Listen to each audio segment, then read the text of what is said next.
നമസ്കാരം, എല്ലാവർക്കും മലയാളി വാർത്തയിലേക്ക് സ്വാഗതം. ഇനി ക്യാമ്പസിൽ വെച്ച് കാണാം. ഗവർണറുടെ ക്രിസ്മസ് വിരുന്നിന് പണം അനുവദിച്ച് സർക്കാർ. അനുവദിച്ചത് 7 ലക്ഷം രൂപ.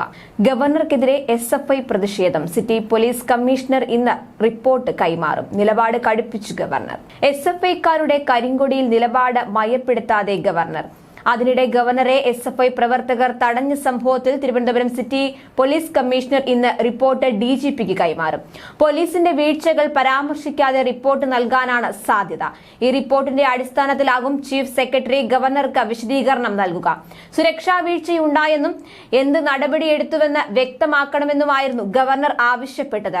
വിശദമായ ചർച്ചയ്ക്ക് ശേഷം രാജ്ഭവന് റിപ്പോർട്ട് കൈമാറാനാണ് സർക്കാർ നീക്കം.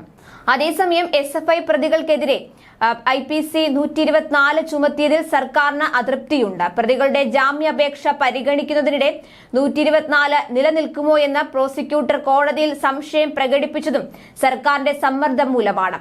റിപ്പോർട്ട് തൃപ്തികരമല്ലെങ്കിൽ ഗവർണർ കൂടുതൽ കടുപ്പിച്ചേക്കും. 7 പ്രതികളുടെ ജാമ്യാപേക്ഷയിൽ ഇന്ന് JFMC കോടതി 3 ഉത്തരവ് പറയും.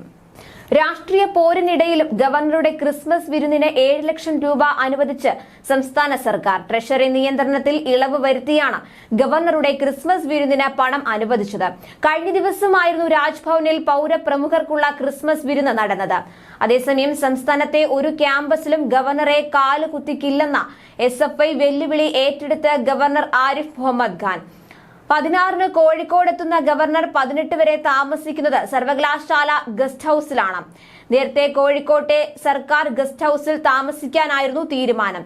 SFI പ്രഖ്യാപനം വന്നതോടെ താമസം ക്യാമ്പസിനുള്ളിലെ ഗസ്റ്റ് ഹൌസിലേക്ക് മാറ്റുകയായിരുന്നു. കാറിന് മുന്നിലേക്ക് SFIക്കാർ ചാടിയാൽ താൻ ഇറങ്ങി വരുമെന്നും നേരത്തെ ആരിഫ് മുഹമ്മദ് ഖാൻ പറഞ്ഞിരുന്നു. സംസ്ഥാനത്തെ ക്യാമ്പസുകളിൽ കയറാൻ അനുവദിക്കില്ലെന്ന പ്രഖ്യാപനത്തിന് പിന്നാലെയാണ് 2 ദിവസത്തെ താമസം കാലിക്കറ്റ് സർവകലാശാല ക്യാമ്പസിലേക്ക് മാറ്റിയത്. 18-ന് സർവകലാശാല ക്യാമ്പസിൽ സനാതനധർമ്മ ചെയറിന്റെ പരിപാടിയിലും പങ്കെടുത്ത ശേഷമായിരിക്കും ഗവർണറുടെ തിരുവനന്തപുരത്തേക്കുള്ള മടക്കം. 16-ന് രാത്രിയോടെ ഡൽഹിയിൽ നിന്ന് കോഴിക്കോട് വിമാനത്താവളത്തിലെത്തുന്ന ഗവർണർ നേരെ സർവകലാശാല ഗസ്റ്റ് ഹൌസിലെത്തും. 17-ന് കോഴിക്കോട് മുസ്ലിം ലീഗ് സംസ്ഥാന അധ്യക്ഷൻ പാണക്കാട് സാദിഖ് അലി ശിഹാബ് തങ്ങളുടെ മകന്റെ വിവാഹത്തിൽ പങ്കെടുക്കും. അന്ന് രാത്രിയും സർവകലാശാല ഗസ്റ്റ് ഹൌസിലായിരിക്കും ഗവർണർ താമസിക്കുക. 18-ന് ഉച്ചയ്ക്ക് ശേഷം സർവകലാശാല ക്യാമ്പസിലെ പരിപാടിയിൽ പങ്കെടുത്ത ശേഷം തിരുവനന്തപുരത്തേക്ക് മടങ്ങും. SFIയുടെ വെല്ലുവിളി നേരിടുകയെന്ന തീരുമാനത്തിന്റെ ഭാഗമായാണ് ഗവർണർ തന്നെ ഇടപെട്ട് താമസം സർവകലാശാല ക്യാമ്പസിലേക്ക് മാറ്റിയത്. ഗവർണർ ഈ തീരുമാനമെടുത്തതോടെ സർവകലാശാല ക്യാമ്പസിൽ കനത്ത പോലീസ് സുരക്ഷ ഒരുക്കേണ്ടി വരും. ന്യൂസ് ഡെസ്ക് മലയാളി വാർത്ത.